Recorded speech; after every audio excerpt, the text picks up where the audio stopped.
ప్రస్తుతం దేశవ్యాప్తంగా నకిలీ ఓట్లు అంటే దొంగ ఓట్ల వ్యవహారం పెద్ద ఎత్తున చర్చ జరుగుతుంది.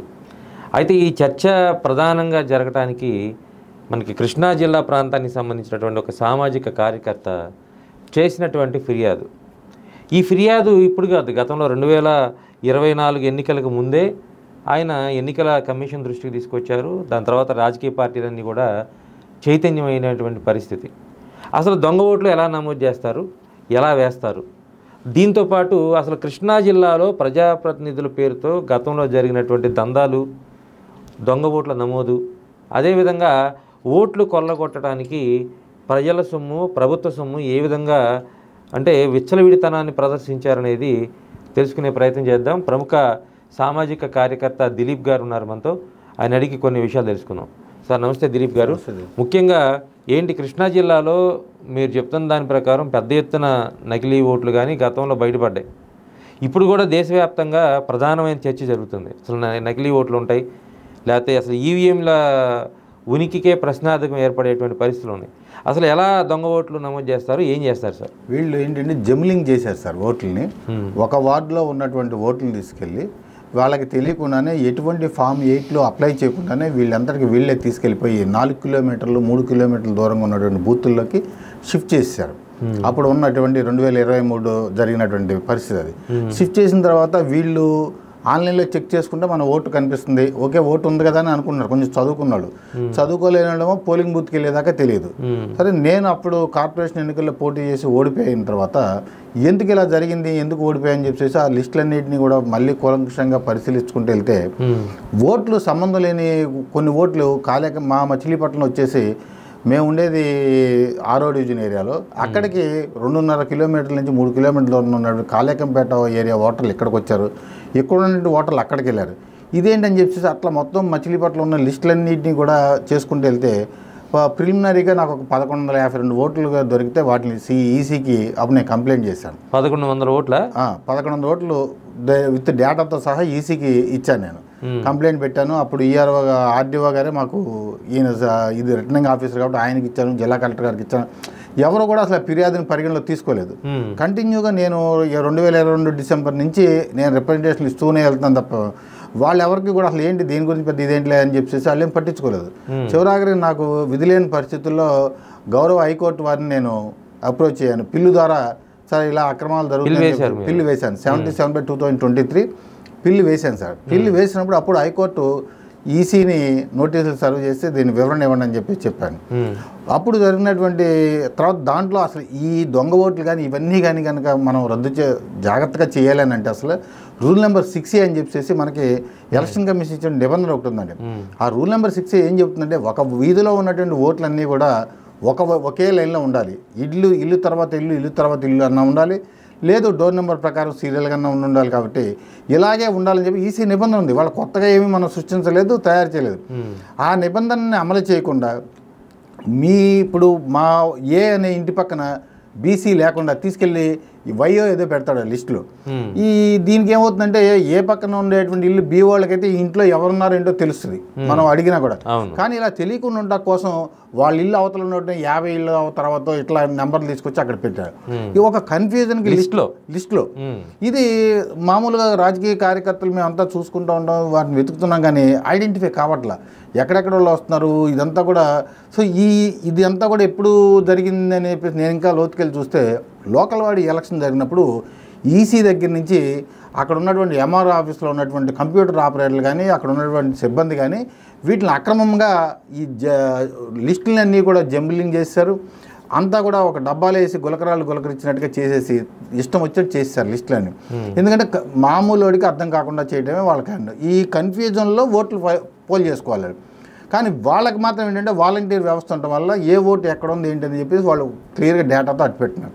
తర్వాత ఎక్కడైతే 3 కిలోమీటర్ల దూరంలో ఉన్నారో మా ఇంట్లో కనుక నా వైఫ్దే వేరే బూత్ భార్యాభర్తల ఓట్లని స్ప్లిట్ చేశారు.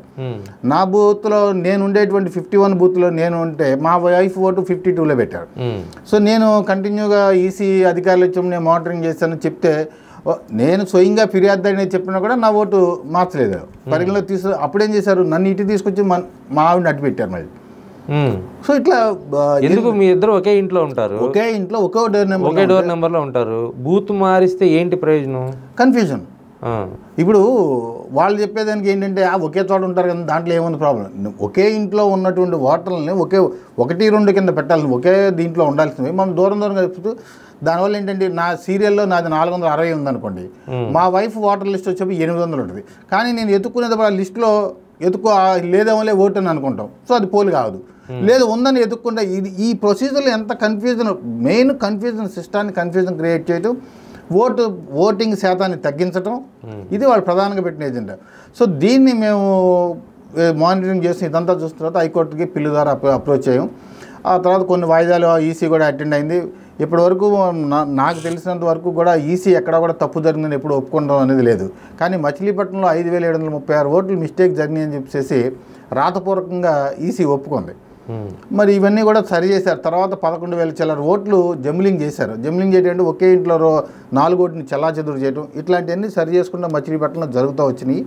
ఇది ప్రాథమికంగా ఇప్పుడు రాహుల్ గాంధీ గారు 0 డోర్ నెంబర్లో ఉన్నాయి, తర్వాత ఒకే ఇంట్లో వందలాది ఓట్లు ఉంటున్నాయి, ఇవన్నీ ఉన్నాయని చెప్పారు. అవి కూడా మేము అప్పుడు వివిధ రూపాల ద్వారా మేము ఈసీకి ఇవ్వటం, అన్ని జిల్లా కలెక్టర్లకి నేను లెటర్లు పెడతాం. నేను లెటర్లు పెట్టిన తర్వాత ఈ 0 డోర్ నెంబర్లు తీసేయటం, ఒకే ఇంట్లో ఉన్నటువంటి ఓట్లు వందలాది ఓట్లను పెడతాం. అప్పుడు ఇవన్నీ చేస్తూ వీటన్నిటిని రఘురామకృష్ణరాజు గారికి కూడా కాపీ పంపించేవానండి. ఆయన కేంద్ర ఎన్నికల సంఘం పార్లమెంటరీ బోర్డులో మెంబర్గా ఉంటూ ఆయన కూడా అక్కడ ఈసీకి రిప్రజెంట్ చేస్తూ ఉంటే ఈ జరిగిన అవకతవకల మీద అప్పటి జిల్లా కలెక్టర్ గారు రాజాబాబు గారిని కూడా ఎన్నికల సంఘం అక్కడి నుంచి ట్రాన్స్ఫర్ చేయడం జరిగింది, ఈ ఓటర్ లిస్టులు జరిగిన అవకతవకలు. ఆ తర్వాత కొత్త కలెక్టర్ గారు వచ్చారు.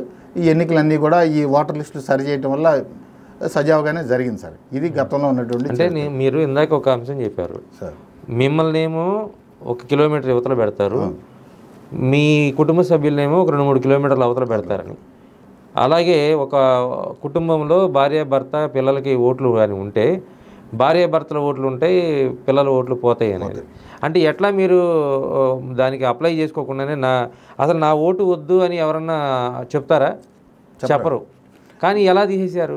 ఇప్పుడు నేను తర్వాత క్వశ్చన్ చేశానండి ఈసీని, అప్పుడు ఉన్న జిల్లా కలెక్టర్ గారిని క్వశ్చన్ చేయాలి, ఏమంటే ఇవన్నీ ఒకే చోట చేరుస్తూ ఉంటున్నారు, దానికి అప్పుడు ఏం చెప్పారు, వాళ్ళ దగ్గర నుంచి చేంజ్ ఆఫ్ అడ్రస్ ఫామ్ తీసుకోవాలి, కాబట్టి ఆ ఫామ్ తీసుకున్నాక మీకు చేంజ్ చేస్తాను.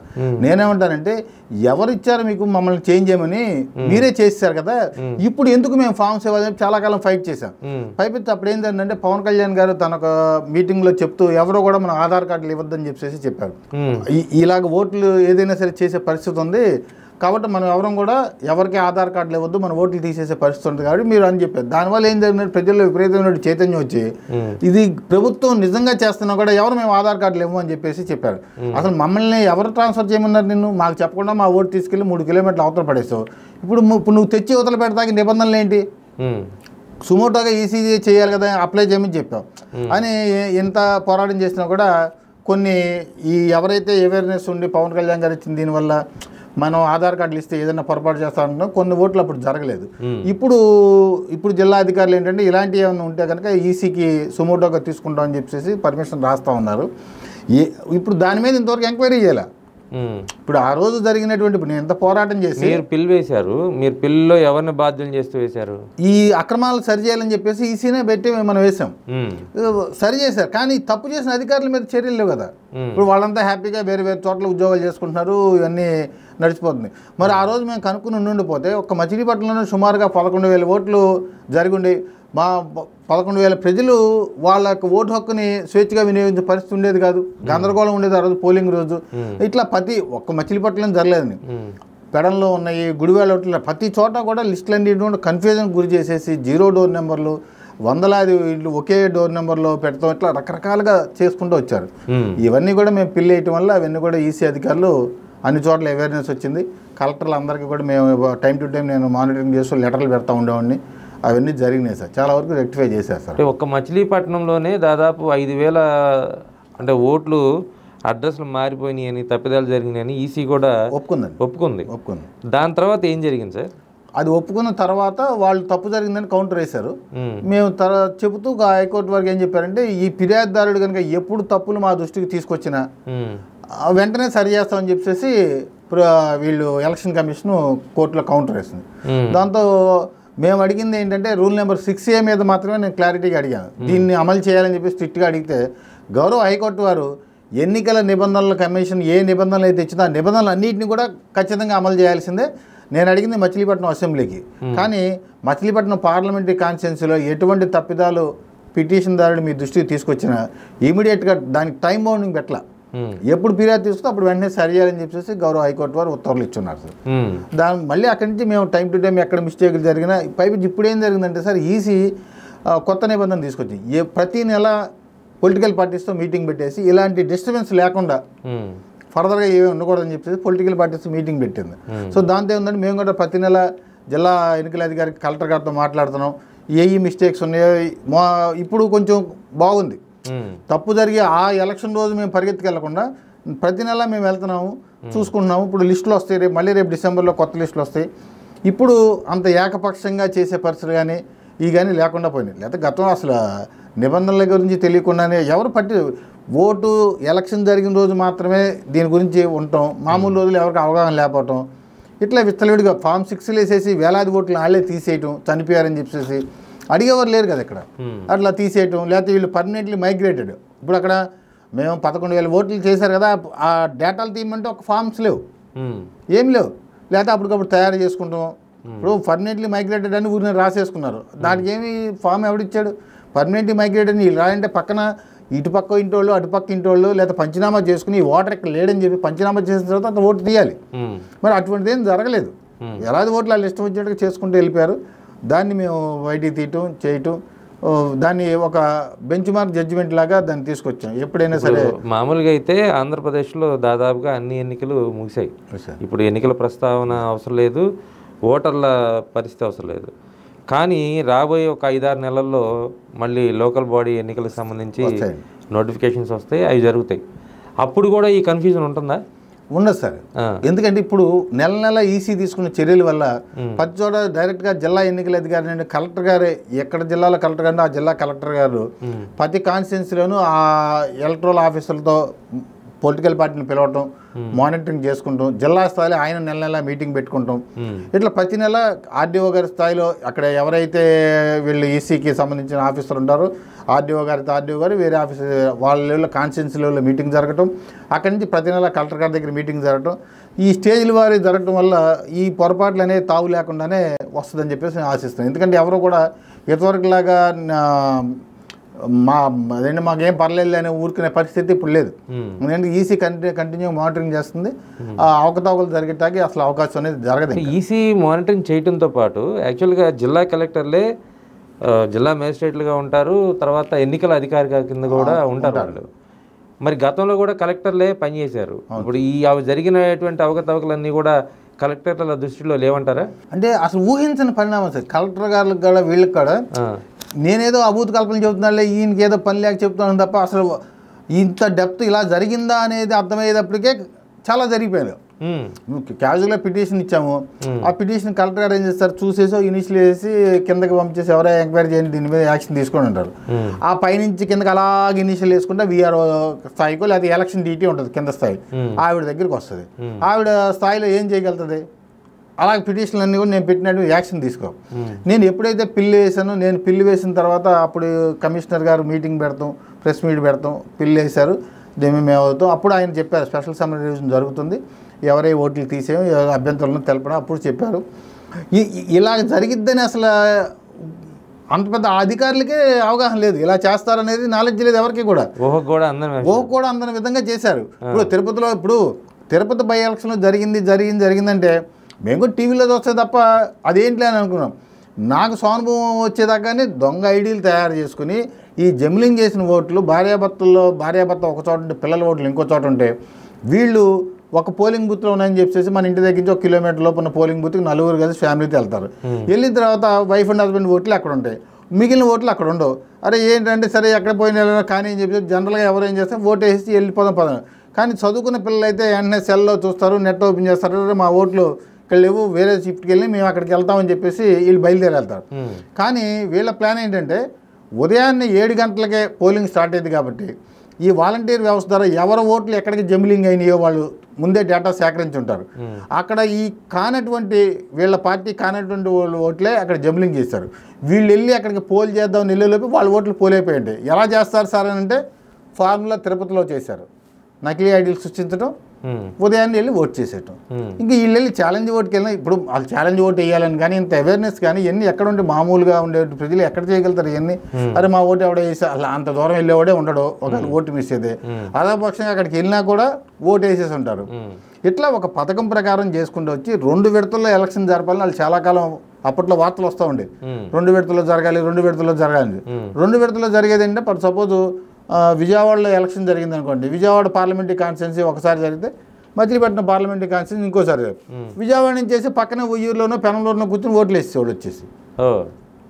దీని ప్రకారం ఇప్పుడు వాళ్ళు పక్క కాన్స్టిట్యున్సీల్లో కానీ ఇట్లా చాలా పక్కడబందీగా ఆయన వైనాట్ 175 వైనాట్ 175 అంటే ఏంటి ఇట్లా మాట్లాడుతున్నాడు, వైనాట్ 175 ఎట్లా సాధ్యపడుతుంది అని అనుకుంటే ఎందుకు సాధ్యపడుతుంది? ఇవన్నీ కనుక అమలు జరిగి ఉంటే ఆయన అనుకున్న విధంగా జరిగేది. వీటన్నిటికీ ఎప్పుడైతే చంద్రబాబు నాయుడు గారు అరెస్ట్ చేయడం జరిగిందో ప్రజల్లో ఉవ్వెత్తున సానుభూతి రావడం, పవన్ కళ్యాణ్ గారు కలవటం, ఇవన్నీ కూడా ఒక్కసారిగా మా కార్యకర్తలు కానీ మిగిలిన వాళ్ళు కానీ ఒక మానసికంగా బలవంతులు అయిపోయారు. ఏం కాదు అని. తర్వాత కామన్ మ్యాన్ కూడా ఏంటంటే అరే అంత పెద్ద ఆయన తీసుకెళ్ళి ఈ వయసులో ఆయన జైల్లో పెడతాం ఏంటని చెప్పేసి ఒక మాసివ్గా వచ్చారు. అందరూ తిరుగుబాటు పరి వచ్చేసింది. ఈలోపు ఈసీ కూడా ఒకే విడతకి ఎలక్షన్ జరగటం. సో వాళ్ళు అనుకున్నటువంటి పాచికలు పారలేదు. పారపోవటం వల్ల ఎక్కడ చూసినా కూడా భారీ ఎత్తున మెజార్టీలు రావటం, ఇవన్నీ ప్రజలు తిరుగుబాటు చేయడం వల్ల వాళ్ళ అధ్వానమైన పరిపాలన వల్ల అట్లా వచ్చినాయి. మీ అంచనా ప్రకారం 2024 ఎన్నికలకు ముందే ఓటర్ లిస్ట్ మొత్తం కూడా మోడిఫికేషన్ జరిగిందండి. ఏది తప్పులు మొత్తం సరిదిద్దబడ్డారు. అలా సరిదిద్దబడేటట్టుగా మనం కంటిన్యూగా పిటిషన్లు పెట్టాం. అన్ని జిల్లా కలెక్టర్లకి కూడా కంటిన్యూగా నేను పిటిషన్లు పెడుతూనే ఉన్నాను. ఈ ఒక్కొక్క కాన్స్టిట్యున్సీకి ఒక్కొక్క ఓటర్ లిస్టు మోడల్ లిస్టు ఒకటి తీసుకుని అక్కడ సరే ఇదిగోండి ఇక్కడ ఈ రకంగా ఉంది, తేడా ఉంది, సీరియల్లో లేవు, ఓట్లు సీరియల్లో 0 డోర్ నెంబర్లు ఆ లిస్టులన్నీ సిస్టమ్ ముందు కూర్చుని మనం ఎత్తుకుంటూ ఉంటే ఆ 0 డోర్ నెంబర్లో ఒక ఎక్సెల్ ఫామ్ వేసుకుని చేస్తుంటే 0 డోర్ నెంబర్లో ఆ కాన్స్టిట్యున్సీలు ఎన్ని ఉన్నాయో వచ్చేస్తున్నాయి. అవి వెంటనే ఆ జిల్లా కలెక్టర్ గారికి పంపించడం, సార్ మీ కాన్స్టిట్యున్సీలు ఇన్ని 0 డోర్ నెంబర్లతో ఓట్లు వచ్చినాయి, ఇలాగే ఒకే డోర్ నెంబర్తో 150 ఓట్లు 200 ఓట్లు వచ్చి ఉన్నాయి. ఇలాంటివన్నీ కూడా వెతికి ఇవన్నీ కూడా పంపించడం ఆయా జిల్లా కలెక్టర్లకి కంటిన్యూగా పిటిషన్ పెడతాం. దాంతో ఏంటి ఆల్రెడీ నేను పిల్లేసి ఉంటాం, వీళ్ళు ఎవరు రోజు పిటిషన్లు పెడతానని చెప్పేసి ఎక్కడికక్కడ ఈసీలు కూడా అవేర్నెస్ రావటం, జిల్లా అధికారులు జిల్లా కలెక్టర్లు కూడా స్ట్రిక్ట్గా చూడటం, ఇట్లాంటివి ఉంటే రెక్టిఫై చేయండి అంటాం. చాలా వరకు చాలా జిల్లాల్లో కూడా అవేర్నెస్ వచ్చింది, రెక్టిఫికేషన్ జరిగింది. వాటర్ లిస్టులో చాలా వరకు 0 డోర్ నెంబర్లు అనేవి పోయినాయి. మరి 0 డోర్ నెంబర్లు అనేవి 2022కు ముందే ఫస్ట్ 2019 ఎలక్షన్ నుంచి అప్పుడు జరిగినాయి. అక్కడి నుంచి వీళ్ళు ఏం చేశారండి, ఒక ఈసీ కొంత ఇది ఇస్తుంది, ఇంత పర్సంటేజ్ మాత్రమే డెప్త్లు ఉండాలి, ఇంత పర్సెంటేజ్ మాత్రం చేంజ్ ఆఫ్ ఓట్లు ఉండాలి, ఇట్లా ఉంటుంది దానికి. అంతకంటే ఎక్కువ ఉంటే మళ్ళీ ఈసీ మెంబర్స్ ఇక్కడికి వచ్చేసి వెరిఫై చేస్తారు ఎందుకు ఈ కాన్స్టిట్యున్సీ అని. ప్రతి ఇయర్ ఆ పర్సంటేజ్ తగ్గట్టుగా పెంచుకుంటూ వెళ్ళారు. ఒక్క సంవత్సరం జరిగింది కాదు ఇది. ఈ పర్సంటేజ్ ప్రకారం ఈ 5, 3, 8 ఉంటుంది వాళ్ళ దీని ప్రకారం. ఆ పర్సంటేజ్ తగ్గట్టే ఆ సంవత్సరం వాటిని పెంచుకుంటూ వెళ్తాం. అట్లా 3 సంవత్సరాల్లో పెంచుకుంటే 25% లేదా 15% చేంజ్ అయిపోతుంది కదా.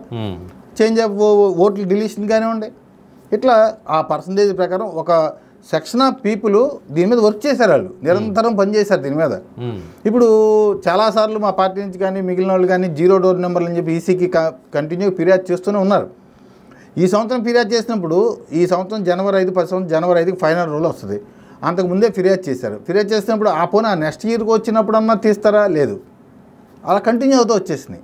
సో ఎప్పుడైతే మేము పిల్లి వేసి ఈసీకి పంపించడం, మీనా గారిని కలవటం, ఆయనకు కూడా జరిగిందంతా కూడా ఎక్స్ప్లెయిన్ చేయటం, అంటే ఇది ఎవరు నమ్మదగ్గంగా లేదు అసలు. చెప్తున్నా కూడా జిల్లా కలెక్టర్ ఏంటి ఇవన్నీ ఎక్కడ జరుగుతాయి, అసలు ఎందుకు చేస్తారు ఇట్లా అని అన్నారు తప్ప లోతుకెళ్ళి ఎవరు కూడా ఆలోచించలేదు.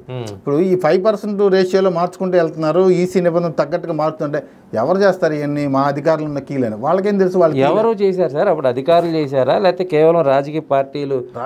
అప్పుడు ఏం చేస్తారంటే నేను ఊహించింది ఏంటంటే ఒక చోట జరిగింది కాదు సార్, ఈ టోటల్ ఈ సాఫ్ట్వేర్నే వీళ్ళు ఎక్కడి నుంచో కూర్చొని ఆపరేట్ చేసుకున్నారు వాళ్ళకి కావాల్సిన విధంగా. ఓకే, ఏది ఎన్నికల కమిషన్ సైట్నే వీళ్ళు హ్యాండిల్ చేశారా? హ్యాండిల్ చేసినట్టే. ఎందుకంటే ఒక కాన్స్టిట్యున్సీలో జరిగితే మీరు ఓకే, అక్కడ ఎంఆర్ఓ ఆఫీస్లో జరిగిందో లేకపోతే కింద వాళ్ళు ప్రతి కాన్స్టిట్యున్సీలోనూ ఎట్లా జరిగింది? మీరు చేసేది అంటే చాలా సంచలనమైనటువంటి కామెంట్. కరెక్ట్. ఇప్పుడు ఎన్నికల కమిషన్ వెబ్సైటు వేరే వాళ్ళు నియంత్రించడం లేదా వేరే వాళ్ళు హ్యాక్ చేయటం అంటే మీకు ఇన్ని కాన్స్టిట్యున్సీల్లో ఎలాగ ఒకే తప్పు ఎందుకు జరుగుద్ది? ఇప్పుడు ఒక ఊళ్ళో 0 డోర్ నెంబర్లు ఉన్నాయంటే అర్థం ఉంది, పోన్లు అక్కడేదో వీళ్ళు చేశారు, తప్పు చేస్తుండే. మీరు ప్రతి కాన్స్టిట్యున్సీలోనూ 0 డోర్ నెంబర్లు ఉన్నాయి. ఒకే ఇంట్లో ఒకే డోర్ నెంబర్లో 100 ఓట్లు, 80 ఓట్లు, 150 ఓట్లు ఇవన్నీ ఎందుకు వచ్చినాయి? ఇప్పుడు ఇది వాంటెన్లీగా ఇప్పుడు ఈసీ వెబ్సైట్ అయితే లేదు, ప్రతి కాన్స్టిట్యున్సీలోనూ వాళ్ళ మనుషులను కూర్చోబెట్టన్నా చేయించాలి. ఇప్పుడు లేదు, ఎలా జరుగుతుంది సార్? ఇప్పుడు ఇంత పకడ్బందీగా ఇలాగా ఎవడో అప్లై చేయకుండానే 11,000 ఓట్లని మచిలీపట్నంలో జంబ్లింగ్ చేయటం అంటే అది మరి అది ఏ రకంగా ఈసీ సమాధానం చెబుతుంది? ఇప్పుడు లోతుకి వెళ్ళే కొద్ది ఏమైందంటే అధికారులు మన ప్రశ్నలకి ఇంకా ఇప్పుడు మేము కూడా ఏమైందంటే ఎలక్షన్ ఫేస్ చేస్తున్నాం, అధికారుల మీద ఒత్తిడి తీసుకొచ్చేదంటే వాళ్ళు మనుషులే కదా, వాళ్ళు డే అండ్ నైట్లు పనిచేశారు అక్కడ మచిలీపట్నంలో. అప్పుడు ఆర్డీఓ గారు, వాణి గారు అని చెప్పేసి ఆవిడ డే అండ్ నైట్ పని చేయించింది అందరిని కూర్చోబెట్టి. ఇంకా వాళ్ళు పని చేస్తున్నా కూడా మనం ఇంకా వెళ్ళి ప్రశ్నలతో విసిగించడం దేనికని చెప్పేసి ఇంకా పని జరుగుతుంది అన్నప్పుడు మీరు చెప్పండి, 11,000 ఓట్లు మార్చడం అంటే ఎవరు ఎటువంటి ఫామ్స్ ఇవ్వకుండానే సుమోటోగా ఎట్లా మార్చేశారు? దాని మీద మరి ఈసీ సమాధానం చెప్పాలిగా.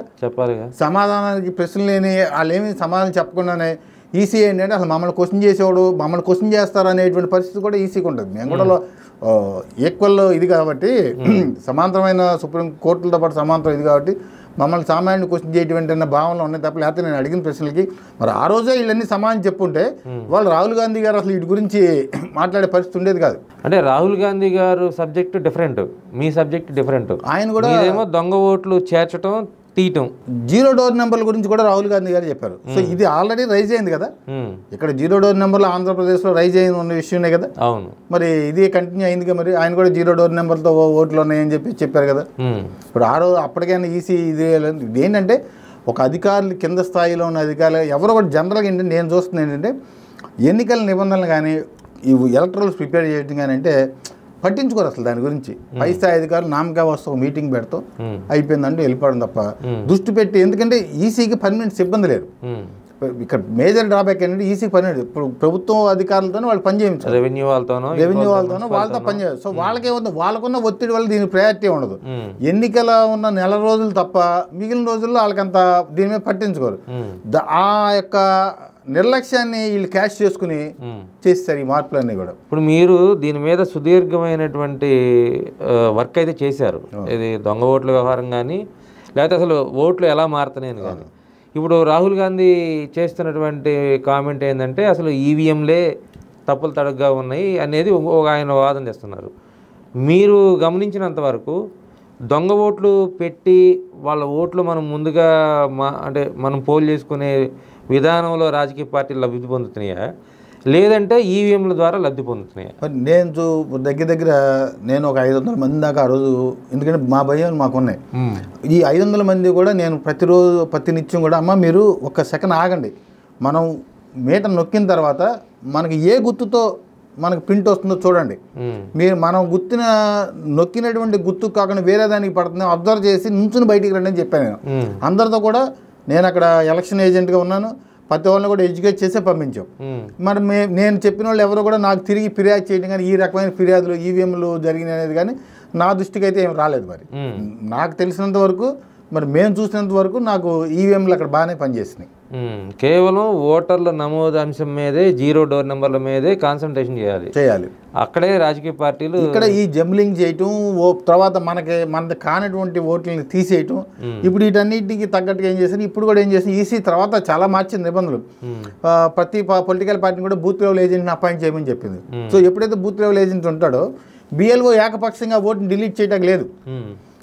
ఇక్కడ ఏంటంటే అసలు ఈ సిస్టమ్ ఉందని కూడా, ఇప్పుడు మీ ఓటుని నేను ఫామ్ అప్లై పెట్టి తీసేయచ్చు, మీరు అప్లై చేయక్కర్లా, మీరు మీ ఇంట్లో లేరని చెప్పేసి నేను ఫామ్ పెడితే తీసేయచ్చు.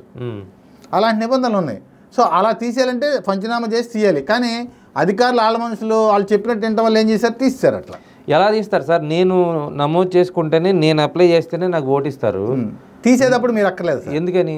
ఆ పొలిటికల్ పార్టీలు కానీ అక్కడ ఉన్న సామాజిక కార్యకర్తలు కానీ ఎవరైనా సరే ఈయన ఇక్కడ ఇంట్లో ఉండట్లేదు సార్ అని చెప్పేసి చెప్తే అక్కడ ఉన్నటువంటి బూత్ లెవెల్ ఆఫీసర్ వచ్చేసి ఎంక్వైరీ చేసుకుని ఓటు తీసేయచ్చు. బిఎల్ఓ ఎంక్వైరీ చేసుకొని తీయచ్చు. ఉండకపోతే అసలు ఏకపక్షంగా ఇందాక మీరు చెప్పిన దాని ప్రకారం జరిగింది అదే కదా సార్. దానికి నిబంధనలు ఏమి లేవు. వాళ్ళు తీసారంతే. వాళ్ళు అడిగేది ఏముంది? వాళ్ళు ఏం సమాధానం లేవు. మా దగ్గర ఏం రికార్డ్స్ లేవు. ఇదేంటమ్మా ఈ వార్డులో ఉండే ఓటు తీసుకెళ్ళిపోయి నేను ఇక్కడే ఉన్నాను బాబు, నేను ఇదే డోర్ నెంబర్లో ఉన్నాను అని చెప్పిన నేను 3 పిల్లలు ఒకే ఇంట్లో ఉన్నా ముర్రు అంటే కూడా మా పరిస్థితి అది. లేదు మీకు వేరే ఇల్లు ఇచ్చామన్నారా? లేదు. అదేంటంటే అరే పొరపాటు జరిగిందా? ఇప్పుడు వాంటెన్లీగా మిస్టేక్ జరిగిందా తెలియట్లేదు. ఆ సాఫ్ట్వేర్ మిస్టేక్ నాకు అర్థం కంటే ఇప్పుడు ఒకసారి ఫిర్యాదు చేసినా కన్నా సరే వాళ్ళు కదా.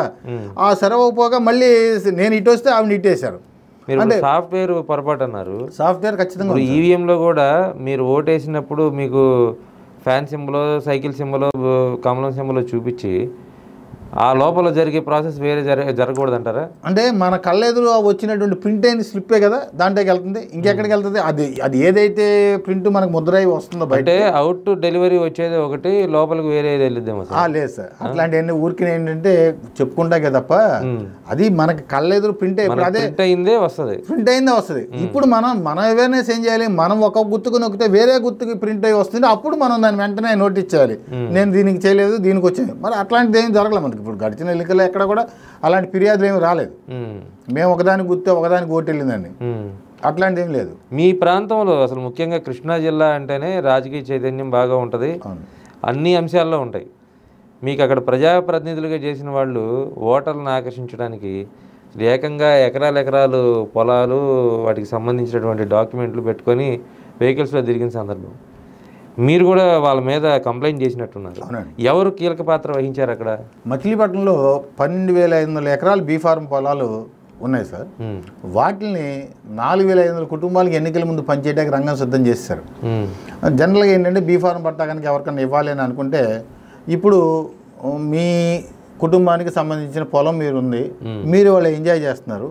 సో మిమ్మల్ని పిలిచి అప్పుడు ఆయన ఏం చెప్పాడంటే, మీకు 5 ఎకరాలు ఎంజాయ్ చేస్తున్నారయ్యా, నీకు సిస్టమ్ ప్రకారం 2.5 ఎకరాలు నీ కుటుంబానికి వస్తుంది, మిగిలిన 2.5 ఎకరాలు నువ్వు వదిలేసేసి నీ 2.5 ఎకరాలకి పట్టా ఇస్తాను.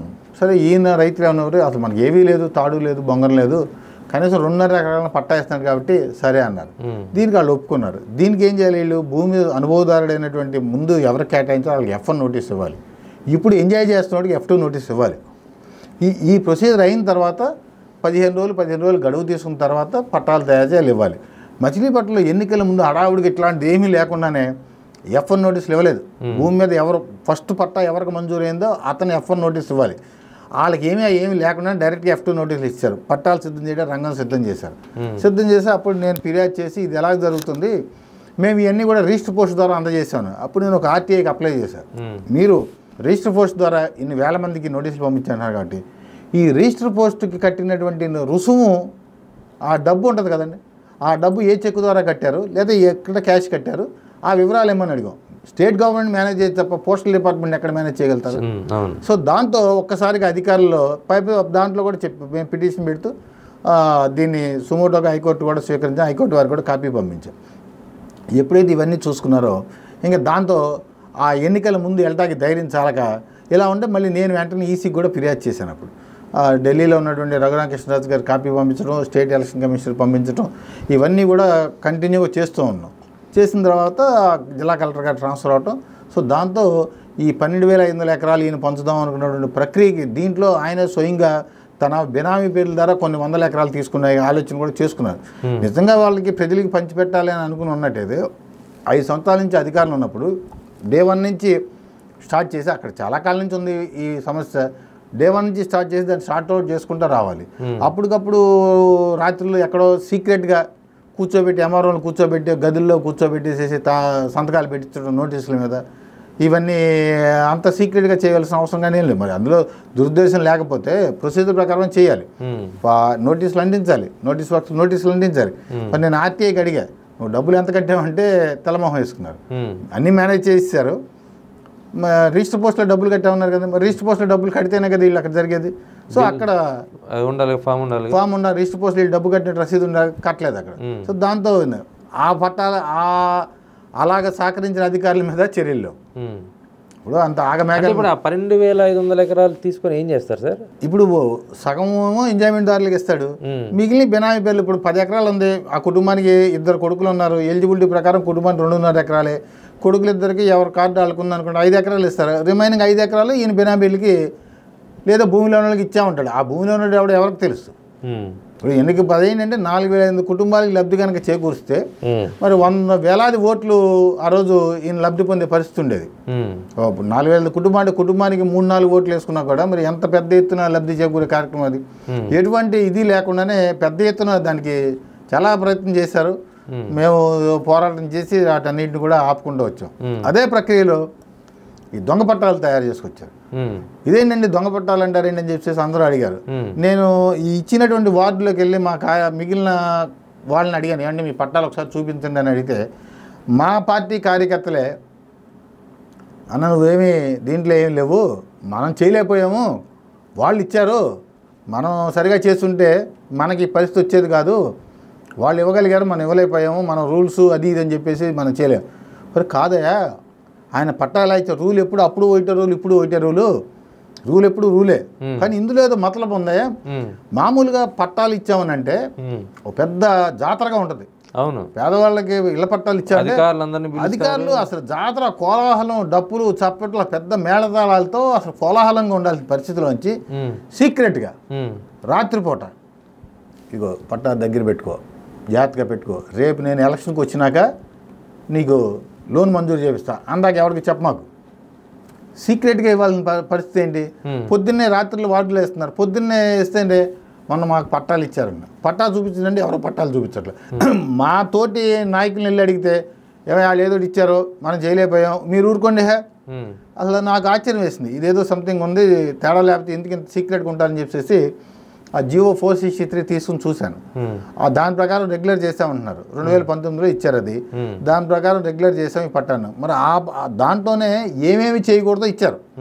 రోడ్డు మార్జిన్లు, శ్మశానాలు, కాలువగట్లు, పార్కులు, ఇలాగా అభ్యంతరంలో ఉన్నటువంటి భూములన్నీ కూడా దాంట్లో కంటిన్యూ చేశారు.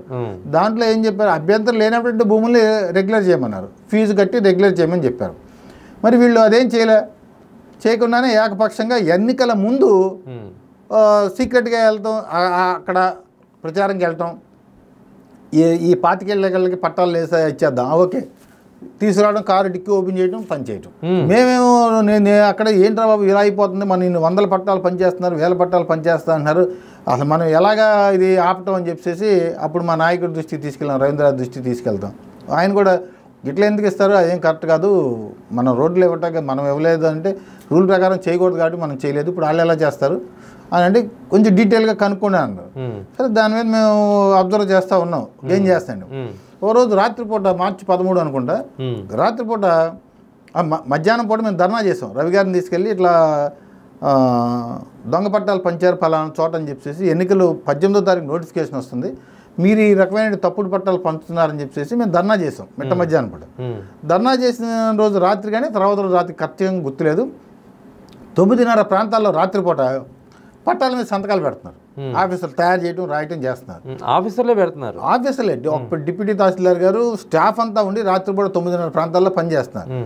9:30 ప్రాంతంలో రాత్రిపూట ఎంఆర్ ఆఫీస్లో పనిచేయడం ఏంటి, ఈ పట్టాలు పెట్టుకుని పనిచేస్తున్నారు. సరే నేను వెళ్ళి వెంటనే సార్కి చెప్పాము, రవీంద్ర గారు వెంటనే వచ్చారు, మేము అక్కడే ఆ నైట్ ఆయనే ప్రశ్నించారు, ఏంటమ్మా ఇదేం పని అంటే వాళ్ళు ఏమాత్రం బెదరలేదు, అసలు వాళ్ళు పందాలు పని చేసుకుంటూ వెళ్ళిపోతాం, మా అధికారులు చెప్పారు మేము చేస్తున్నాం. సరే మేము కూర్చుని ధర్నా చేయడం మొదలుపెట్టాం. రాత్రి 12:30 ప్రాంతాల్లో ఇప్పుడు జాయింట్ కలెక్టర్ గారు, అప్పుడు జాయింట్ కలెక్టర్ గారు ఆవిడ వచ్చారు. వచ్చి మేము అంటే రావాలని చెప్పి మేము ధర్నా చేస్తూ కూర్చున్నాం, కలెక్టర్ రావాలని చెప్పి మేము లేకుండా అలాగే కూర్చున్నాం, డే అండ్ నైట్ అలాగే కూర్చున్నాం. ఇంకా 12:30, 12:35 ప్రాంతాల్లో ఆవిడ వచ్చింది. ఈలోపు 11 గంటల ప్రాంతాల్లో ప్రెస్ నోట్ రిలీజ్ చేశారు డిపిఆర్ఓ గారు. ఎంఆర్ఓ ఆఫీస్లో జరుగుతున్న ధర్నాన్ని ధర్నాని ఇది చేస్తున్నారు, అక్కడ పరిశీలించడానికి జాయింట్ కలెక్టర్ గారు ఆఫీస్కి వెళ్ళారు, అక్కడ ఎటువంటి దొంగ పట్టాలు లేవు అని చెప్పేసి ఆవిడ నిర్ధారణ చేశారని చెప్పేసి ఆవిడ రాలేదు. మేము ధర్నాలో కూర్చున్నాం, స్క్రోలింగ్ వచ్చేసినాయి టీవీలో, ఇదేంటని చెప్పేసి అప్పుడు తెల్లారి కదా, మేము తెల్లారి మాకు తెలిసింది యూట్యూబ్లో ఇవన్నీ ఇలాగ వచ్చేసినాయి. సరే 12:30 ప్రాంతాలు ఆవిడ వచ్చింది, అవన్నీ చూసుకున్నారు, పట్టాలని మూట కట్టి తీసుకెళ్ళారు. ఇంకా పట్టాలని మూట కట్టి తీసుకెళ్ళిపోయారు కాబట్టి మనం జాగ్రత్తగా చూస్తారని మేము మా రొటీన్ కార్యక్రమాల్లో పడిపోయాం. ఆ తర్వాత రోజే ఆవిడ ఈ పట్టాలన్నింటికి క్లీన్ చిట్ ఇచ్చేసిందని తెలిసింది. అది ఇప్పుడు మొన్న తెలిసింది మాకు, రీసెంట్గా ఒక నెల క్రితం తెలిసింది, నెలన్నర 2 నెలల క్రితం. మరి 391 పట్టాలు మంచి పట్టాలని చెప్పేసి ఆవిడ తిరిగి ఇచ్చింది. ఆ లబ్ధాల పేర్లు ఎక్కడ రాయలే, ఆ తిరిగి ఇచ్చిన దాంట్లో. తర్వాత అసలు పట్టాలు ఎంఆర్ ఆఫీస్లో ఉంటాకి వీలేదు. వీళ్ళు 2021 ప్రాంతాల్లో ఆ పట్టాలన్నీ పనిచేశారు. ఎన్నికల టైంలో మంచివి కానివ్వండి, చెడ్డవి కానివ్వండి, ఏదైనా అవనివ్వండి, అసలు ఎంఆర్ ఆఫీస్లో ఉండాల్సిన అవసరం ఏంటి? వాళ్ళు ఆ టైంలో వాటి మీద రాస్తూ కనిపించారు. ఎందుకు చేయాలి? మంచి పట్టాలని కూడా రాయటానికి లేదే. కన్వీనియన్స్ డీడ్స్ అయినాయి అనుకోండి. కన్వీనియన్స్ డీడ్స్ అంటే మేము రిజిస్ట్రేషన్ చేయడానికి కొన్ని అప్పుడు సెంటు భూమి పట్టాలు రిజిస్ట్రేషన్ చేయడానికి తెచ్చాం, అవి అక్కడ ఉన్నాయి తప్ప అదేమి ఊరిని అభూతి కలిపి మాట్లాడుతున్నాను. అవి కూడా సంబంధిత సచివాలయాల్లో ఉండాలి తప్ప ఇక్కడ ఉంటాకి లేదు. క్లియర్గా అంత ఇదిగా వాళ్ళు డెలిబరేట్గా దొరికినా కూడా మరి ఎందువల్ల కానీ అప్పుడు నాకు సరైనటువంటి జరగల. నేను జనవరి నెల 8వ తారీఖు 2024 మొట్టమొదటిసారిగా ఈ దొంగ పట్టాల గురించి రాతపూర్వకంగా ఫిర్యాదు చేశాను. అప్పుడు జిల్లా కలెక్టర్ గారికి, జాయింట్ కలెక్టర్ గారికి, ఆర్డీఓ గారికి ఫిర్యాదు చేశాం. వాళ్ళు పెద్దగా రెస్పాండ్ కాల. మార్చి నెలలో 9వ తారీఖు ఆ ప్రాంతాల్లో మళ్ళీ దొంగ పట్టాలు పంచుతున్నారని తెలిసి మళ్ళీ మేము ఇంకొక ఫిర్యాదుదారుడు వచ్చామన్నమాట. ఆయన ఏం చేశాడు, నేను రిజిస్టర్ ఆఫీస్కి వెళ్ళి నాకు బ్యాంకులో లోను వీళ్ళు పట్టా ఇచ్చారు కదండి, బ్యాంక్ లోన్కి వెళ్ళాడు. ఏమన్నా నేను ఇల్లు కట్టినాను, నాకు లోన్ ఏమంటే ఆ బ్యాంక్ అదన్నాడు, ఇదేం పట్టానా, ఇది చెల్లుబాటు కాదు, రోడ్లో పట్టా ఎలా చెల్లుబాటు అవుతుంది, చెల్లుబాటు కాదన్న. వెంటనే అతను రిజిస్టర్ ఆఫీస్కి వెళ్ళాడు. ఏమండి ఇది నాకు చెల్లే పట్టానా చల్లని పట్టానా ఏంటి చెప్పండి, ఇది చెల్లుబాటు కాదని చెప్పాడు. అతను మమ్మల్ని అప్రోచ్ చేయడు, ఏమంటే ఇట్లా నాకు చల్లని పట్టా ఇచ్చారని చెప్పి. మేము వెంటనే ఆర్డీఓ గారి దగ్గర తీసుకెళ్ళి ఫిర్యాదు చేసాం. ఆర్డీఓ గారు వెంటనే ఆ విఆర్ఓని పిలిచి ఎంక్వైరీ చేసింది. ఆవిడ పేరుని కిట్టు గారు వచ్చేసి నాకు ఇచ్చారండి, ఆయన తీసుకొచ్చారు, మేము పంచామండి, ఆయన ద్వారా పంచి ఇచ్చామండి. అదేంటమ్మా అలాగలాగ ఇచ్చారని అంటే, ఆయన ఏమన్నారండి, మేము ఇచ్చామండి, ఆయన మేము తీసుకొచ్చా, మేమంతా కలిపే పంచాము, ఆయన పంచాడు, మేము పక్కన ఉంచాం. అదే ఆవిడ స్టేట్మెంట్. వెంటనే అప్పటికి మేము గొడవ చేస్తున్నాము, ధర్నాలు చేస్తున్నాం కదండి. ఒక చిన్న ఉద్యోగం, విఆర్ఓ స్థాయి ఉద్యోగం సస్పెండ్ చేసి దీన్ని ఆపేశారు అక్కడతో. తర్వాత మొత్తం దొంగ పట్టాలు మొత్తం ఆయనే చేశాడని ఏదో ఆ విఆర్ఓ, ఒక ఆవిడ లేడీ విఆర్ఓ, ఆవిడ సస్పెండ్ చేసేసి మేము యాక్షన్ తీసుకుంటాం అని చెప్పేసి దాన్ని అయిపోయింది. ఈ లోపు మాకు ఎలక్షన్లు వచ్చేసినాయి, దాని గురించి మేము పరిగెత్తున్నాం, అయిపోయింది. ఎన్నికలు వచ్చిన తర్వాత మళ్ళీ నేను తిరిగి 8th మంత్లో మళ్ళీ ఒక 23/8/2024 మళ్ళీ జిల్లా కలెక్టర్ గారికి ఒక ఫిర్యాదు చేశాను సార్. నేను ఫిర్యాదు చేస్తే ఆయన నాకు ఒక ఎండార్స్మెంట్ ఇచ్చాడు 9వ నెలలో. మేము ఈ దొంగ పట్టాల మీద CCLA గారికి రాసాము, అక్కడి నుంచి రాగానే ఈ అధికారుల మీద చర్యలు తీసుకుంటాం అన్నారు.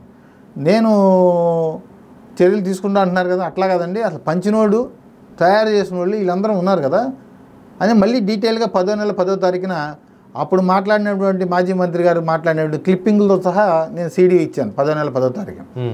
ఇంకా అక్కడి నుంచి నాకు ఎటువంటి సమాధానం రాలా. ఇంకా అక్కడి నుంచి నేను కంటిన్యూగా ఫిర్యాదులు పెడుతున్నాను, అందరికి కనిపించడం అందరూ పెడుతున్నాను, ఫిర్యాదులు చేస్తున్నాము, వీళ్ళు కంటిన్యూగా, కానీ ఏమీ ఇంకా రెస్పాండ్ కావట్లా ప్రభుత్వం నుంచి కానీ సంబంధిత అధికారుల దగ్గర నుంచి కూడా.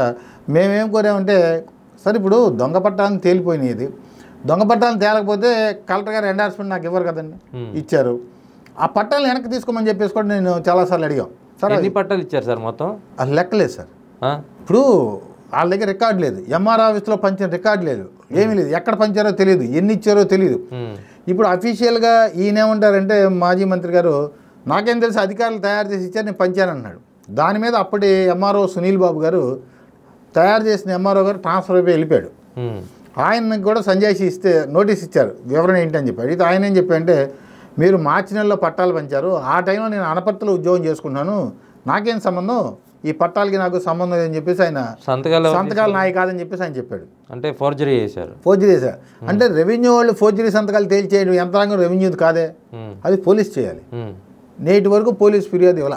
అసలు ఒక మండల మేజిస్ట్రేట్ సంతకాన్ని ఫోర్జరీ చేశారంటే ఖచ్చితంగా క్రైమ్ కదా అది. దాంట్లో అటన్నిటిలో క్లియర్గా కనిపిస్తుంది. ఫ్రంట్ పేజీలో ఉన్న సంతకం వేరుగా ఉంది, 2వ పేజీలో ఉన్నాడు సంతకం వేరుగా ఉంది. ఆయన నేను తయారు చేయలేదు, నేను ఇక్కడ లేను, ఇచ్చే టైంకి అన్నారు. ఇప్పుడు ఆయనదా అవునా కాదా అని తేల్చేటువంటి యంత్రాంగం రెవెన్యూ వాళ్ళకి లేదు. సో ఇట్లా ఇదే రకమైనటువంటి ఇష్యూ జరిగితే గన్నవరంలో పోలీస్ కేసులు పెట్టి అంత జరిగింది, మరి ఇక్కడ మచిలీపట్నంలో అధికారులు ఎందుకు మిన్నకుండిపోయారో నాకు అర్థం కాలేదు. సో మళ్ళీ యథాప్రకారం ఇంకా విధులేని పరిస్థితుల్లో గౌరవ న్యాయస్థానాన్ని మేము పిల్లి ద్వారా అప్రోచ్ అయ్యాను. ఎందుకు మీది అంటే ఇప్పుడు కొత్త ప్రభుత్వం మారింది, కూటమి ప్రభుత్వం వచ్చింది, మంత్రిగా కొల్లు రవీంద్ర గారు అది తీసుకోలేరా చర్యలు? అందరూ అనుకుంటారు ప్రభుత్వం మారింది, లేకపోతే అధికారం ఎప్పుడు అధికారులే కదా సార్. అంతేనా? అధికారులు మారరు కదా సార్, ప్రజాప్రతినిధులు మారారు తప్ప. ఎన్నికల ముందు అధికారులు వాళ్ళు ఏ మైండ్ సెట్ అయితే ఉన్నారో వాళ్ళ యొక్క అభిప్రాయాన్ని ఎందుకు మార్చుకుంటారు? ఇందులో 4 IASలు దీంట్లో ఉన్నారు. అడ్డగోలుగా మాధవీలత గారు, జాయింట్ కలెక్టర్ గారు వాటిని స్పెషల్ ఆఫీసర్గా కౌన్సిల్లో తీర్మానం చేపించి డీమ్ టు అప్రూవల్ చేసేసారు. మున్సిపల్ కమిషనర్ గారు అంతంత పెద్ద స్థాయిలో ఉన్న అధికారులు లేదు, చిరుద్యోగులు కాదు వీళ్ళెవరు. మున్సిపల్ కమిషనరు కౌన్సిల్లో తీర్మానం ప్రపోజ్ చేశాడు. జాయింట్ కలెక్టర్ గారు స్పెషల్ ఆఫీసర్ హోదాలో ఆ తీర్మానాన్ని ఈ దొంగ పట్టాలన్నీ వీళ్ళకి ఇవ్వాలి, రోడ్డు మార్జిన్లో వాళ్ళకి పట్టాలు ఇవ్వాలని చెప్పేసి జీవో నెంబర్ 460 ప్రకారం పట్టాలు ఇవ్వాలని చెప్పేసి కౌన్సిల్లో ఆమోదం పొందించారు. కమిషనర్ తీర్మానం, స్పెషల్ ఆఫీసర్గా ఈవిడ ఆమోదం పొందటం, జిల్లా కలెక్టర్ గారు ఆ శ్మశానంలో పట్టాలు ఇవ్వటం. ఇప్పుడు వీళ్ళు వెంటనే చర్యలకు ఉపక్రమించడం ఇది అలా. ఇప్పుడు మీరు అధికారం మారింది, అధికారం ఎందుకు మారి? అధికారం ఇప్పుడు అధికారులు తప్ప వీళ్ళది ఎందుకు ఉంటుంది? ఎప్పుడు కూడా అధికారం ఎప్పుడు అధికారులే తప్ప ప్రజాప్రతినిధులని అనుకుంటూ ఉంటాం. మనం పార్టీ అధికారం ఉంది, ఎందుకు వచ్చింది? ఆడే అధికారం ఎవరైతే ఉన్నారో వాళ్ళే ఉన్నారు. లేకపోతే 19 నెలలు నేను జనవరి 2024 నుంచి పోరాటం చేస్తున్నాము, ఇవాళకి ఎన్ని రోజులు అయింది. మరి ఇంత సీరియస్ ఇష్యూని ఒక వ్యవస్థీకృత నేరం చేశారు ఇందులో. ఇప్పుడు ఇది చిన్న చిత్తగా తప్పు కాదు. ఎలా ఇప్పుడు ఇందులో ఎవరో మాకు తెలియదు ఎవరు చేసినట్టు రికార్డులు లేవు. తర్వాత ఈ పట్టాలు ఇవ్వాలి అంటే sub division level committee meeting ఉంటుంది, ఆర్డీఓ గారి ముందు జరగాలి. ఆయన ఇచ్చాడు సంజాయిషీలో, నా ముందు ఎటువంటి మీటింగు జరగలేదు, నాకు అసలు తెలియదు, ఈ రికార్డ్స్ కూడా దొరకట్లేదు అని చెప్పాడు. అంటే ఇంత సీరియస్ ఇష్యూని ఎందుకు అధికారులు వదిలిపెట్టేశారు? ఎందుకంటే అధికారులు అందరూ వాళ్ళే కాబట్టి ఇవన్నీ కూడా బయటకు వస్తాయిలే అని చెప్పేసి కామ్గా ఊరుకున్నారు. మేము ఇంత తీవ్రంగా తిరిగి న్యాయస్థానానికి వస్తామని కానీ లేకపోతే ఇట్లా ప్రయత్నం చేస్తామని కానీ అనుకో. వెంటనే గౌరవ హైకోర్టు కూడా వెంటనే స్పందించి 3 వారాల్లో దీని మీద ప్రభుత్వానికి కౌంటర్ దాఖలు చేయమన్నారు. దాఖలు చేయమని చెప్పింది. ఇప్పుడు ఇవాళ ఆ దాఖలు చేసేదాకా చూడాలి, వాళ్ళు ఏం దాఖలు చేస్తారో చూసి. అన్ని ఆధారాలు మా దగ్గర ఉన్నాయి, స్వయంగా కలెక్టర్ గారు ఇచ్చారు. మరి ఇవన్నీ కూడా తప్పులే. ఇంత జరిగిన తర్వాత కూడా మేము చాలాసార్లు కలిసాం, జిల్లాధికారుల దృష్టికి తీసుకెళ్ళాం, అందరికీ కంప్లైంట్ పెట్టాను, పిటిషన్ పెట్టాను. మరి అయితే అసలు మామూలుగా అయితే ఇప్పుడు బయట జరుగుతున్న ప్రచారం అంటే ప్రతిపక్షంలో ఉన్నప్పుడు కానీ లేకపోతే అధికార పక్షంలో ఉన్నప్పుడు కానీ తప్పు ఎవరు చేస్తారా రాజకీయంగా చూసి పొలిటికల్ పార్టీలు వాళ్ళ అపోనెంట్ పార్టీలు వెంటాడుతుంటాయి. అసలు మచిలీపట్నంలో ఈ స్థాయిలో జరుగుతుంది. మీరు చెప్తున్న దాని ప్రకారం దొంగ ఓట్లు అక్కడే ప్రధాన కేంద్రంగా మారింది, దొంగ పట్టాలు అక్కడే కేంద్రంగా మారింది అనేది ఎన్ని ఇచ్చారో కూడా తెలియదు. కానీ మరి అలాంటి తీవ్రమైనటువంటి కేసు వచ్చినప్పుడు ఏదో రేషన్ బియ్యం అమ్మేశారనో లేదా ఇటువంటి కేసుల మీద పెద్ద ఎత్తున చర్చ జరుగుతుంది. ఇది అంతకన్నా పెద్ద ఎత్తున జరిగినటువంటి అంశం కదా. మరి వీటన్నిటిని ఎందుకు ప్రభుత్వం పట్టించుకోవట్లేదా? మీరు ప్రభుత్వానికి కంప్లైంట్ చేయొచ్చు కదా. నేను చేస్తున్నాను సార్, మా మంత్రి గారు మానిటరింగ్ చేస్తున్నారు, కంటిన్యూగా చేస్తూనే ఉన్నాం. ఇప్పుడు నేను అనేది అదే సార్, అధికారం ఇప్పుడు అధికారులు అయినప్పుడు మేము ఎన్ని ప్రయత్నాలు చేసినా కూడా విఫలం అవుతుంది తప్ప సఫలం అవ్వట్లేదు. మరి ప్రభుత్వం అక్కడ ఫెయిల్ అయినట్లే కదా. ప్రభుత్వంలో ప్రజాప్రతినిధులు వీళ్ళు 5 ఏళ్ళు ఉంటున్నారు, వెళ్తున్నారు. కానీ అధికారులు 30 సంవత్సరాలు ఉంటున్నారు కదండి, వాళ్ళకి బలమైన లాబింగ్ ఉంది. ఇప్పుడు ఒక జిల్లా స్థాయి ఉన్నతాధికారి, జిల్లా కలెక్టర్ గారు శ్మశానంలో పట్టాలు ఇచ్చారనంటే మరి మన అంబేద్కర్ గారు రాజ్యాంగాన్ని వాళ్ళు ఇచ్చిన విధులను అన్నింటినీ దుర్వినియోగపరిచారు. ఈయన కర్నూలులో ఎమ్మెల్యే అభ్యర్థిగా పోటీ చేశారు, ఎవరు? ఇంతియాజ్ గారు.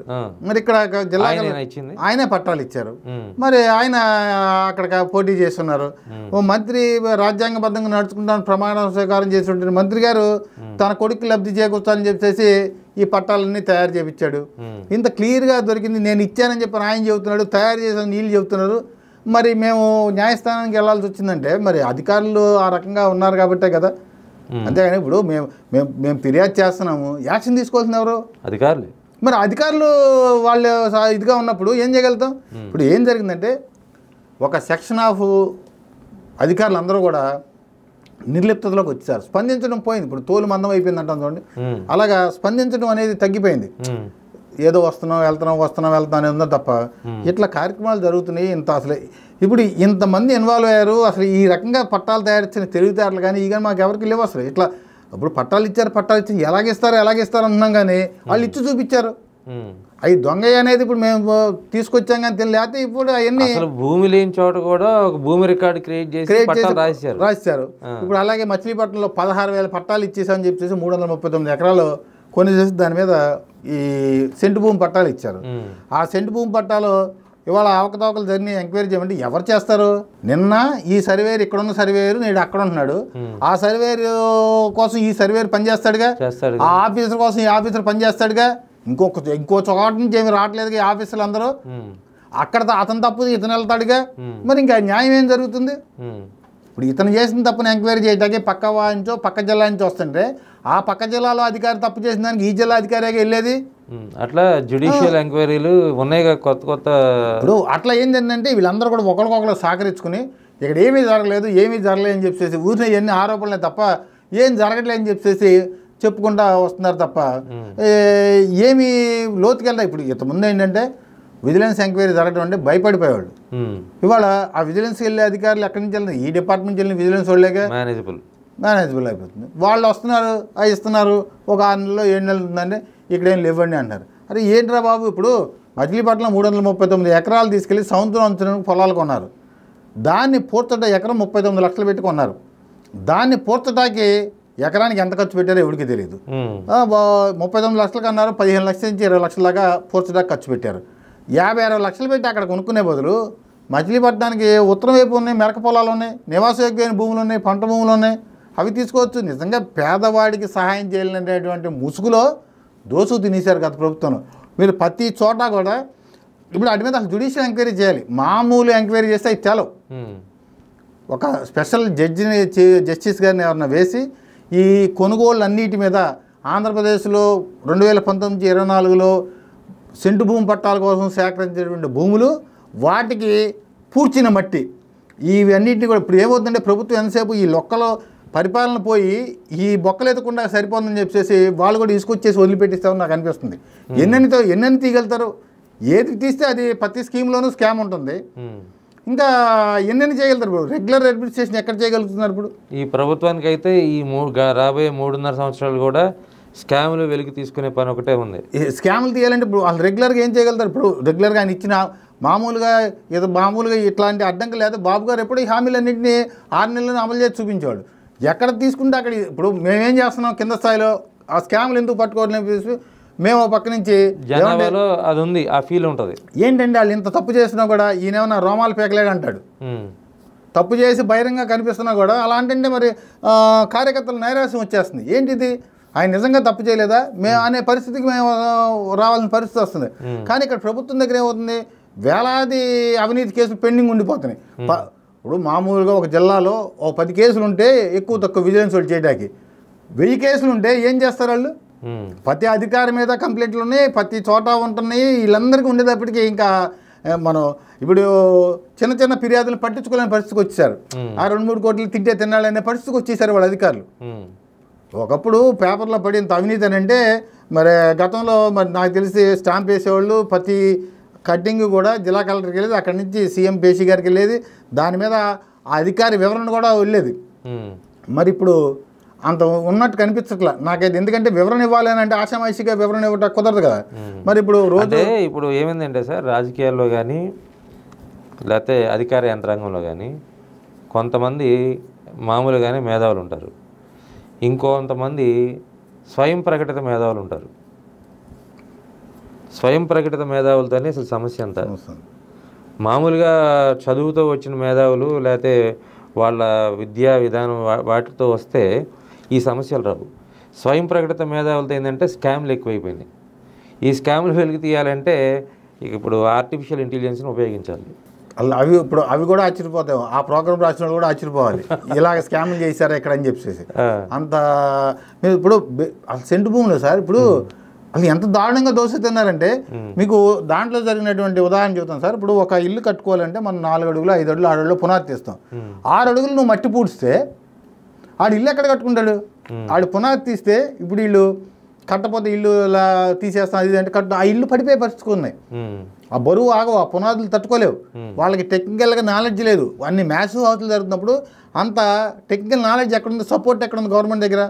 వాళ్ళు ఏదో కట్టేసుకున్నారు. ఇప్పుడు అవన్నీ కూడా ఇప్పుడు ఏమవుతుంది, వాళ్ళు అప్పులు చేసుకుని కట్టుకుని ఆ ఇల్లు ఏమో సరైన నాణ్యత లేకుండా వాళ్ళకి తెలియదు, వాళ్ళకి సిస్టమ్ తెలియదు కదా సార్, ఎలా కట్టుకోవాలని తెలియదు. ఆ మేస్త్రుల్లో ఎవరో అన్టెక్నికల్ పర్సన్లో చెప్పిన దాని ప్రకారం కట్టుకుని వెళ్తారు.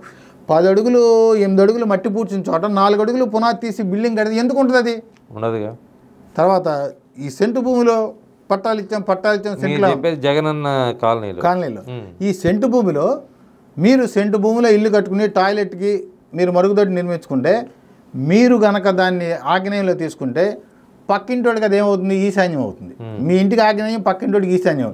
వాడు ఈశాన్యంలో బోర్ వేసుకుంటే మరి అక్కడ వాటర్ పొల్యూషన్ అయిపోతుంది, గ్రౌండ్ వాటర్ అంతా కంటామినేషన్ జరిగింది. భగవంతుడి దయ వల్ల ఏంటంటే వీళ్ళు డబ్బులు తిని వాటిలో కట్టకుండా వదిలేశారు కాబట్టి, లేకపోతే ఈ పాటికి ఎన్ని కూడా జరిగి ఉంటే డయేరియాలు వచ్చేసి అందరూ కూడా ఆరోగ్యం హెల్త్ ఇష్యూలు గగ్గోలు పెట్టేసేవాళ్ళు. చాలా చోట్ల జరగలేదు కాబట్టి రాలేదు, కానీ అసలు లేవులేండి. కాలనీలు పేరుతో ఇచ్చారు కానీ సైట్లు అక్కడ ఇప్పుడు టిట్కోయిలు ఉన్నాయి, సదుపాయాలు లేవు కదా. టిట్కోయిలు ఉన్నాయి.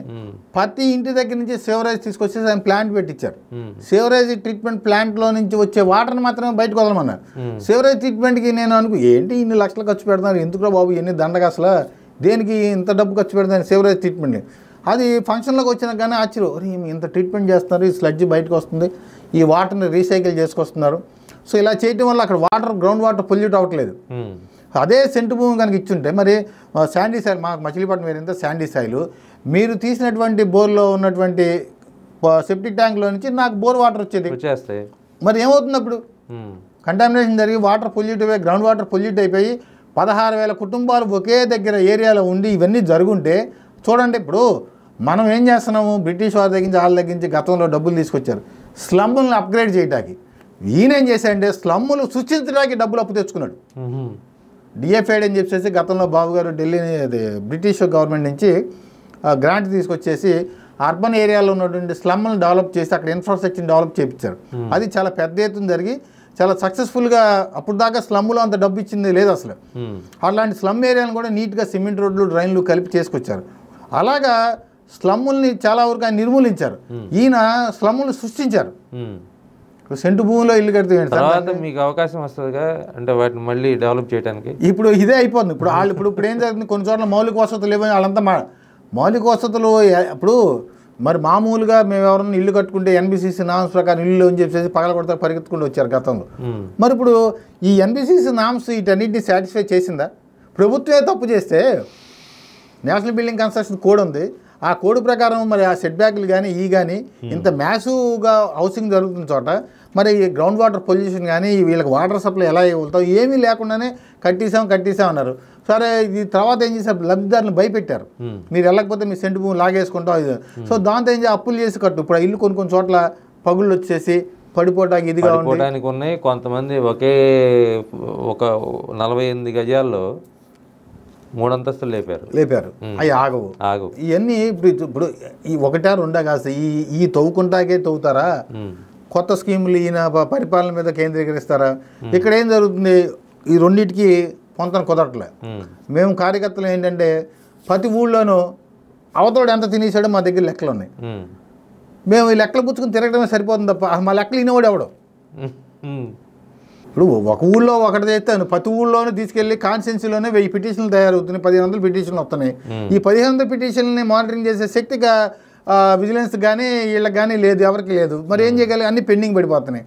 మాకేమో కొద్ది గొప్ప ఈ మధ్య చాలా చోట్ల కార్యకర్తల్లో కొద్ది గొప్ప అసంతృప్తి అనేది కేవలం ఈ ఆరోపణల మీద నిగ్గు తేల్చినందుకే తప్ప వేరేగా. ఇప్పుడు మేము మొన్న డోర్ టు డోర్ ప్రతి ఇల్లు తిరిగినప్పుడు ఈ స్కీమ్స్ గురించి ఎలా అందుతున్నాయి ఏంటి అన్ని మీద అసలు కామన్ మెన్ ఏంటంటే అసలు హ్యాపీగా మా పని మేము చేసుకుంటున్నామండి, మీరు ఇచ్చారు వస్తే వచ్చినాయి లేకపోతే లేదు, నాకు ఎలిజిబిలిటీ వచ్చి లేకపోతే లేదన్నారు తప్ప స్కీములు వచ్చినాయా రాలేదనేది కూడా వాళ్ళు హ్యాపీగా మా జీవనం మాకు సరిపోతుంది, మాకు వెళ్ళిపోతున్నాము.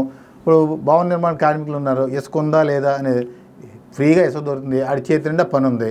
ఇంకా అసలు మన గురించి ఎవడా? అప్పుడు అందరూ కూడా పని ఉన్న రోజు దీని గురించి ఎవరు ఆలోచించరు.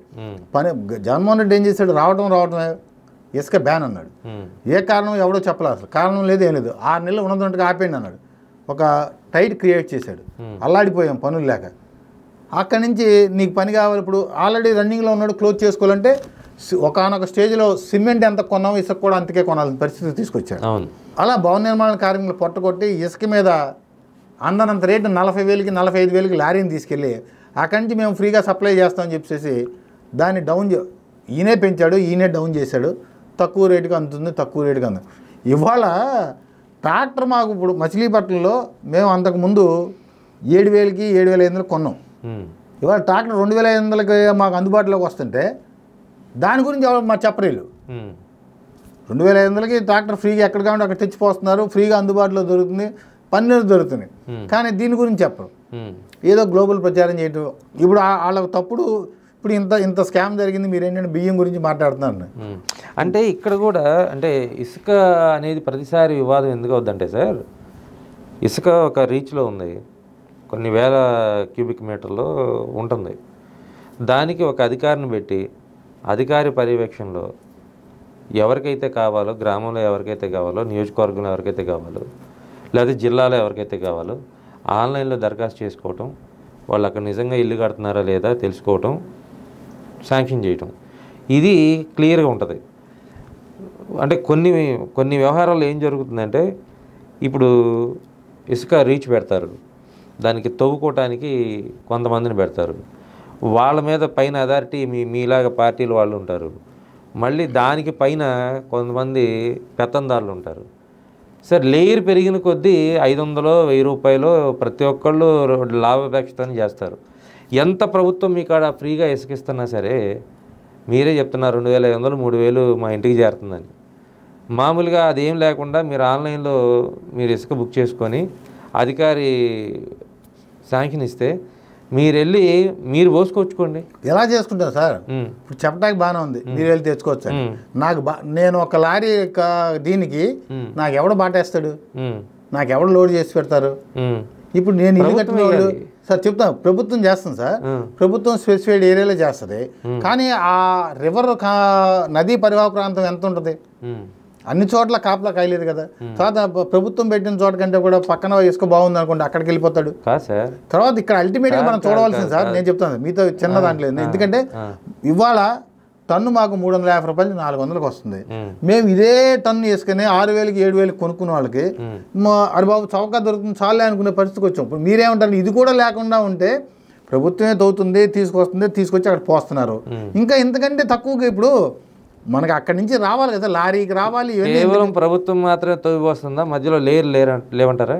మధ్యలో లేయర్లు అనేవి ఎక్కడున్నా OTR ఉంటుంది తప్ప లేయర్లు ఉన్నా కూడా మీకు ఈ రేటు అల్టిమేట్గా ఎండ్ ప్రోడక్ట్ ఎంతకు వస్తుంది? నాకెందుకు సార్, మాకు తక్కువ. నాకు ప్రభుత్వం ఫ్రీగా ఇస్తుంది ఇసుక.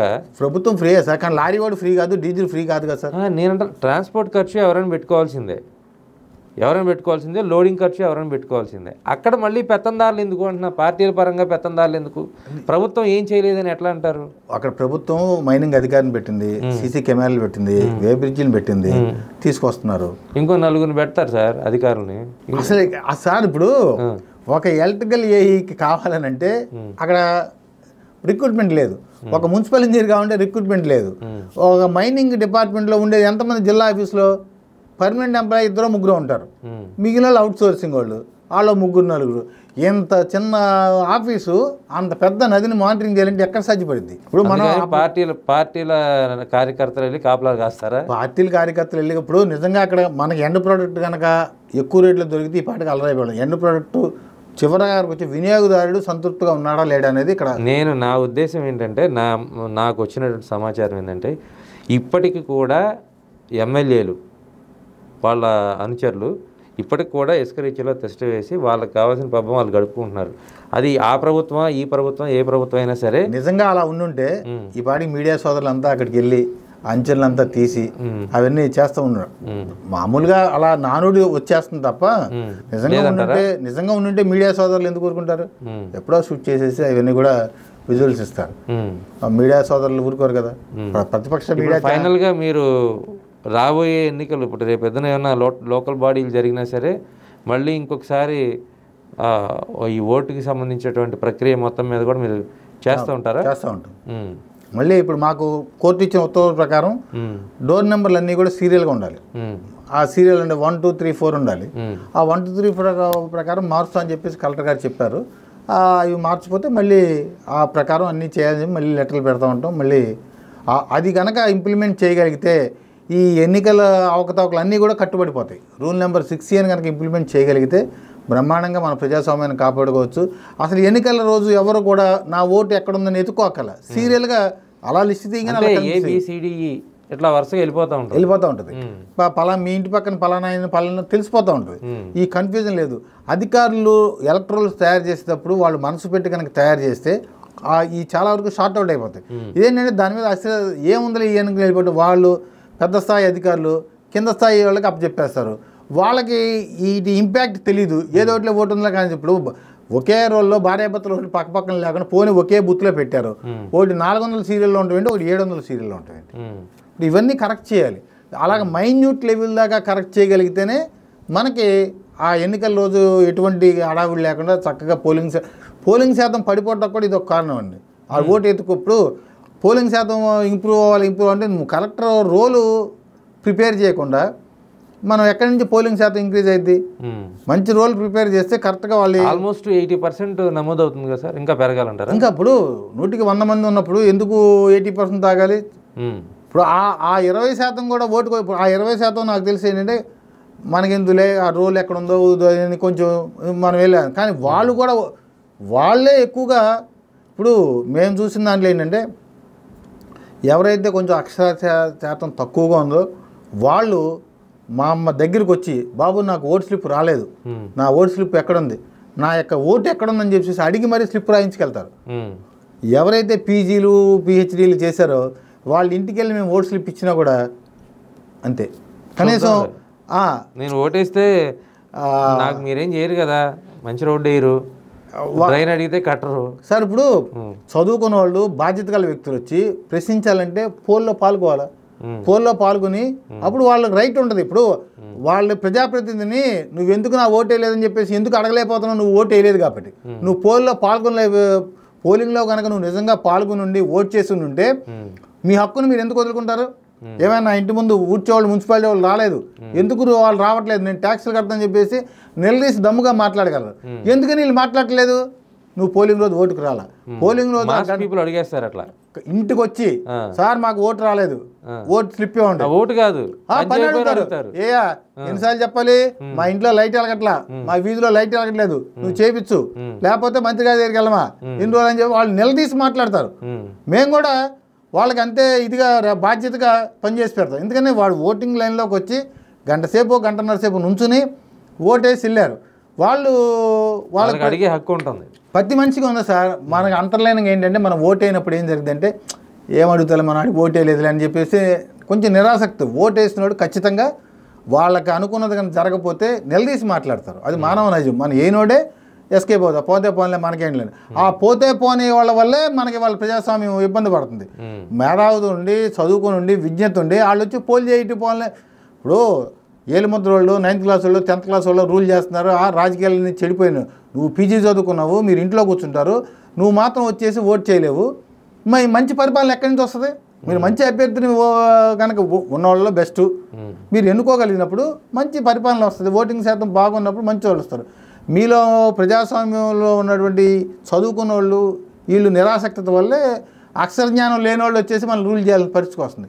మీరేమంతా ఎక్కువగా జనం ఎప్పుడైతే మీరు చూడండి, నేను అన్నదానికి ఎట్లా అంటే మాస్ ఉన్న చోట్ల పోలింగ్ శాతం చూడండి, క్లాస్ ఉన్న ఏరియాలో పోలింగ్ శాతం చూడండి. మరి వాళ్ళకి అన్ని ఫెసిలిటీస్ ఉంటాయి, అన్నీ ఉంటాయి, కార్లు ఉంటాయి, వెహికల్స్ ఉంటాయి, వాళ్ళు వచ్చి. కానీ వీళ్ళకి ఇక్కడ ఏమీ ఉండదు. 1 కిలోమీటర్ నడుచుకుంటూ అయినా వస్తారు. ఎండ ఇంచుమించుగా మన ఆంధ్రాలో ఎప్పుడు ఎండాకాలంలోనే మే నెలలోనో ఏప్రిల్ నెలలోనో ఎన్నికలు జరుగుతాయి. మరి అంత ఎండల్లో కూడా వాళ్ళు నుంచుని వాళ్ళ హక్కును కాపాడుకుంటూ ఎన్నికలైన తర్వాత రాజకీయ నాయకులను నిలదీసి మాట్లాడేటువంటి శక్తి ఓటేసినోడికి ఉంది. రాజకీయ మాకు తెలిసిపోతుంది. మేము కింద స్థాయిలో పనిచేసే కార్యకర్తలకి వీళ్ళు ఓటు వేయడానికి వచ్చారా రాలేదా, వీళ్ళు ఓటేసారంటే వాళ్ళకి మేము చాలా ప్రయారిటీ ఇస్తాం. ఈయన వచ్చి ఓటేశారు బాబు, వీళ్ళు కనుక మనం లైట్ అయిపోతే ఊరుకోడు, లేకపోతే డ్రైన్ వాళ్ళకుండే ఏముంటాయి మా స్థాయిలో ఉండేవి, కాలువ పూడికలు తీపించడం, డ్రైన్లు వేయించడం, రోడ్లు స్ట్రీట్ లైట్ వేయించడం, ఇవి చిన్న చిన్న మౌలిక సదుపాయాలు. వాటికి మా లెవెల్లో మేము చెప్పి చేసుకుంటూ ఉంటాం అంతవరకు. అవి కూడా వాళ్ళు చాలా ఇదిగా నిలదీసి మాట్లాడతారు. ఎందుకు? వాళ్ళ హక్కును కాపాడుకుంటారు. అదేంటంటే స్పిరిట్, ఓటేసిన స్పిరిట్ వల్ల వాళ్ళు అలా మాట్లాడగలుగుతున్నారు. మామూలు వాళ్ళు ఓటు వేయలేరు కాబట్టి వాళ్ళు పెద్దగా. మొత్తంగా 2022లో మీ చైతన్యంతో వైసీపీ నినాదాన్ని మాత్రం బ్రేక్ చేశారు. వైనాట్ 175 అయితే ఖచ్చితంగా దాన్ని బ్రేక్ చేసామని చెప్పేసి నేను అనుకుంటున్నాను. రాబోయే ఎన్నికల్లో కూడా ఏ ఎన్నికలు జరిగినా సరే మీ సామాజిక చైతన్యంతో ప్రజల్ని ఓటర్లను ప్రభావితం చేయాలని కోరుకోవాలి. ఇది మొత్తంగా సామాజిక కార్యకర్తలు ఏదైతే పార్టీలకు సంబంధించిన వాళ్ళు ఓటర్లు అంటే సాధారణంగా ప్రజలు ఓటేస్తారనుకుంటారు, కానీ ప్రజలు ఓటు వేయటానికి వాళ్ళ ఓటు కాపాడటానికి సామాజిక కార్యకర్తలు కానీ లేదా రాజకీయ పార్టీల కార్యకర్తలు కానీ తెర వెనక ఎంత ప్రయత్నం చేస్తారు, ఎంత యుద్ధం చేస్తారు అనే దానికి ఇది ఒక ప్రత్యక్ష ఉదాహరణ. ఎందుకంటే 175 నియోజకవర్గాల్లో దొంగ ఓట్లు నమోదయ్యాయి. ఎన్నికల కమిషన్ కూడా చేష్టలుడికి చూస్తున్నటువంటి సమయంలో ఒక వ్యక్తిలోనో లేదంటే ఒక పరిస్థితి తీసుకొచ్చినటువంటి మార్పు, ఆ మార్పు ద్వారా ఎన్నికల కమిషన్ ప్రశ్నించేటువంటి పరిస్థితికి వెళ్ళింది. అదేవిధంగా హైకోర్టు కూడా జోక్యం చేసుకొని నకిలీ ఓట్లు, దొంగ ఓట్లు ఏవైతే ఉన్నాయో వాటన్నిటిని కూడా సరళీకృతం చేసేటువంటి, అంటే వాటిని పూర్తి స్థాయిలో ఎవరి ఓట్లు వాళ్ళు వేసుకునేలాగా ఒక నిర్దిష్టమైనటువంటి నిర్ణయం తీసుకోవడం జరిగింది. అలాంటి పరిస్థితులు భవిష్యత్తులో ఏ ఎన్నికలు జరిగినా ఎన్ని ప్రయత్నాలు చేసినా అంటే ప్రతి చోట ఏదో ఒక రకంగా నకిలీ ఓట్లు సృష్టిస్తున్నారు. అదేవిధంగా ఈవీఎంలు కూడా ట్యాంపరింగ్ చేస్తున్నారనేటువంటి అనుమానాలు ఉన్నాయి. ఇలాంటి అనుమానాల నేపథ్యంలో మరింత మంది సామాజిక కార్యకర్తలు కావచ్చు లేదంటే ప్రజలు కావచ్చు స్వచ్ఛందంగా వాళ్ళ ఓటు ఎక్కడుందో తెలుసుకోవాలి, వాళ్ళ ఓటు ఖచ్చితంగా ఉపయోగించుకోవాలనేటువంటి నినాదం ప్రబలంగా వినిపిస్తున్నటువంటి పరిస్థితి.